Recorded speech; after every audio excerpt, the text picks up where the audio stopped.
Weather Service in Melbourne has issued a severe thunderstorm warning for southwestern Brevard County in east central Florida. Gigantic SVR. Thing's giant. Look at that.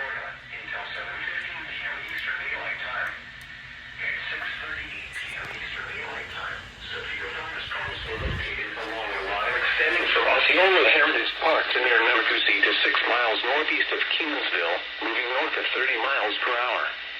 Hazard, 60 miles per hour in gusts and nickel-size hail. Source, radar indicated. Impact, expects damage to roofs, siding, and trees.